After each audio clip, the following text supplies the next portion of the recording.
Can you guys hear me okay? Just make sure. I changed my microphone. Hopefully you can. So good to see all of you. All right, let's give it 1 second and then we will start. We'll let people actually put, yay, thank you. Okay, I thought so. It shows the little bubble of me talking, but you never know. We'll give people till 8 o'clock to be nice, but it's so good to see all of you on here, and I'm looking forward to today's burst of innovation. And I don't know about you guys, but it's finally getting cold here where I live, and I actually had to pull out my jacket, which was like, what is happening? Let me get my timer going. So, okay, it's 8 o'clock, so let's go ahead and dig in. Thank you for being here. Today's burst of innovation, today's webcast, in the next 10 minutes, we are going to talk about strategic thinking, how to get it and how to measure it, because it's such an elusive thing. Yet, I think as leaders, we all know so critical to today's changing times, to thinking differently about what's in front of us, to getting out of business as usual and that status quo mindset that we're trying to push our teams through to get to more innovation, more growth, to new opportunities.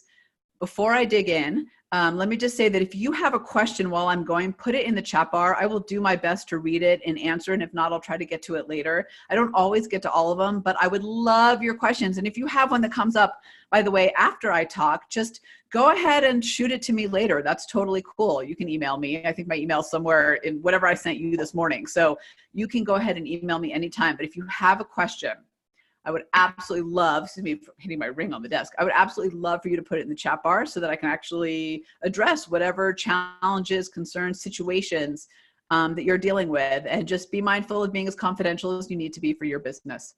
All right, let's dig in. Strategic thinking. So I was having a conversation with a client the other day, and we were talking about strategic thinking, and he said to me, you know, Tamara, I need my team to be better strategic thinkers. And I said, Greg, that's great. Tell me what you mean. And he said, well, I need them to think differently. I need them to be better problem solvers. I need them to be better critical thinkers. And I said, awesome. What are you doing for that? And he said, I don't know. I just told them to do it. And now I'm really frustrated because I feel like I'm not getting what I need out of them. And I think that's the challenge with strategic thinking is we know we need it, but we don't quite know how to make it tangible and real for people. So when we say to someone, hey, I need you as my team to be better strategic thinkers because we need to be more innovative. We need to drive new ideas and new solutions. We then get frustrated as leaders because they don't match up to our expectations. So in the next 8 minutes, what I want to do is just give you a high-level overview of 2 really critical things that I found can shift strategic thinking from being something that is elusive and soft and hard to know if you're getting it and just kind of something you hope for, to something that's a lot more tangible that your team, you actually as well as a leader and your team can get behind and actually do. And then I want to show you a little bit about how to measure it as well, some behaviors that are indicators of strategic thinking. So I think we can all agree that that is top on the skills of what we need out of our people today. It is the thing that gets us from status quo. It gets us from business as usual. It gets us from doing how we've always done things, is that strategic thinking, that shift in how we look at something. So I'm going to go ahead and share my screen with you because I want to show you the first thing, which is how do you get someone to be a better strategic thinker? So if you say to someone on your team, someone said to me, hey, Tamara, I want you to be a stronger strategic thinker. I need more of that from you. We've got challenging times ahead. We've got new things that we need to face. We've got new team members coming in. I need you to step up and be that high performer, or I need you to do more of it. How do we get them to do it? So as many of you know, we built an assessment that tells you your unique everyday innovator style. And there's actually 9, as we call them, triggers, because they're levers that unlock the innovation in your mind. Because at the end of the day, strategic thinking is about thinking differently, right? It's about innovation as well as thoughtfulness. And what we've discovered is that there's first of all, for those who you don't know, there's everybody's unique everyday innovator style is a combination of your top 2 power triggers. So the 2 of these are your power play, your wellspring of innovation, the place that you can tap into as a natural strength to drive that innovation, and then 1 dormant. We're not going to talk about the dormant today. We just want to know it doesn't sabotage us. But here's the thing, when we understand and your team understands their everyday innovator style, we can actually go to them and say, hey, here's how you can be a better strategic thinker, a better creative problem solver, a better adapter to change, maybe even harnesser to change. But let me, because in theory, that all sounds great, right? So let me give you some real examples of what I'm talking about. And we don't have time to go over all of them. So let me just cover a few to really bring it to life and what I'm talking about. So these are the 9 triggers. Like I said, we don't have time to go through all of them, but here's some interesting things. So let's take inquisitive. That's over here in the red on the second row. Inquisitives are people who innovate in the questions, not the answer. They're really good at challenging assumptions, pulling back the layers of the onion. So while the rest of us play up here, right, they tend to dig deep and go under the surface to find deep and meaningful innovation. So if you've got an inquisitive on your team, you can say to them, hey, Wes, I need you to ask more of those challenging questions. That's how I want you to show your strategic thinking. Because when you do that, you're going to force yourself and all of us to think differently. Hey, Wes, I want you to really challenge those assumptions. So we're in that business meeting and we say, yeah, we get it. This is how we do it. I want you to be the one to go, well, but why do we do it that way? And let's think about this differently, because that's your natural innovation style. And that's how you, as an inquisitive, can bring strategic thinking to the table.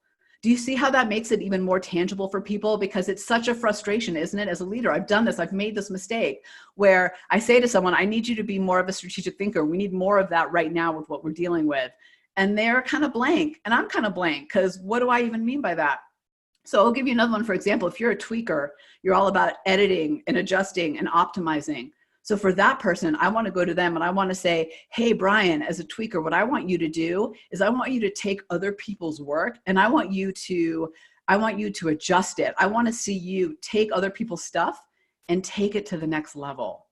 That's how we make strategic thinking tangible and real for people. All we're doing is tapping their natural innovation strengths, but making it real, something they can actually do.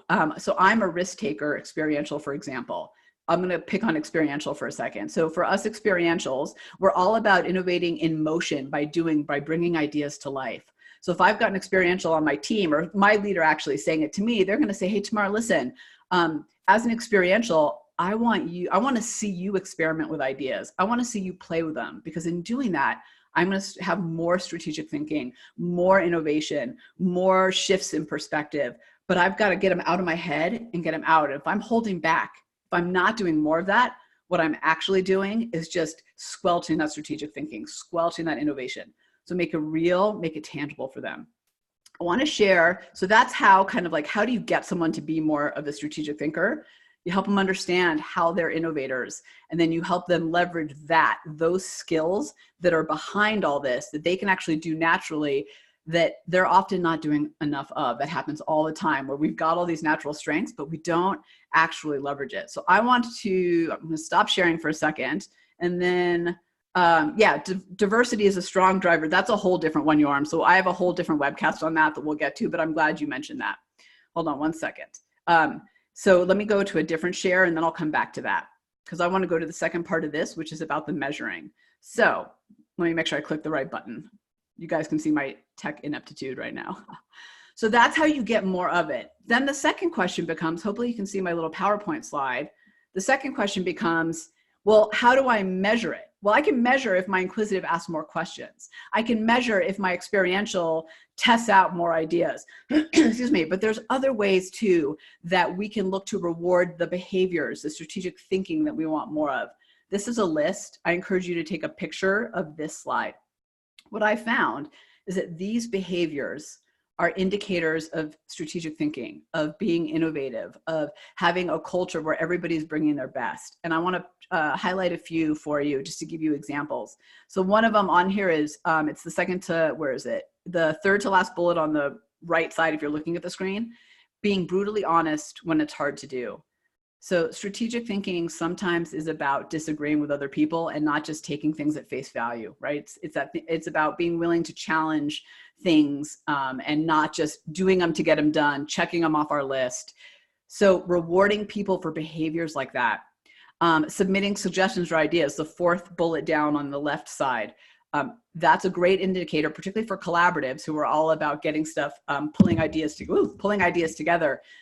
The more ideas you submit. So these are, like I said, take a picture of the slide. I'm going super fast because we have 10 minutes, but these are incredible indicators of strategic thinking on your team. And if you reward them at the behavior level, you can also measure them at the behavior level. You'll start to actually see them. So bringing up innovative solutions in meetings, going the extra mile for a client, bringing up ideas for other people when it's not even your team, that shows that those wheels, those strategic wheels, are turning. And I would highly encourage you to think about, first of all, getting people to recognize the actual tangible side of strategic thinking, like we just talked about. And then secondly, looking and measuring and rewarding for these types of behaviors that you see. Yoram, you had mentioned diversity oh, there goes my timer. Oh my God, let me just answer this. You had mentioned diversity in thinking in the chat bar. And here's what I'll tell you. There's incredible power in diversity in thinking. And one of the awesome parts about that is it's like a 360 approach to brainstorming, problem solving. When you understand how the people around you innovate differently than you, when you understand it, respect it, recognize it, you understand not just how to bring out the best in yourselves, but to bring out the best in those around you. And that's how you build high-performing teams. You understand how to leverage people around you. If I'm stuck, beating my head against the wall for something that I can't figure out, and I've gone through all the data and I got nothing new, I'm going to go find an imaginative everyday innovator because they're going to create new and novel and help me see things differently. If I'm struggling with getting bigger ideas, I might go to a collaborative who pulls. So there's incredible power in diversity. So thank you for bringing that up. Like I said, that's a whole nother webcast that we could go like super deep into. In fact, I have chapters in my upcoming book about it, and I often talk about it in my keynotes. There's a whole section of how do you build high-performing teams.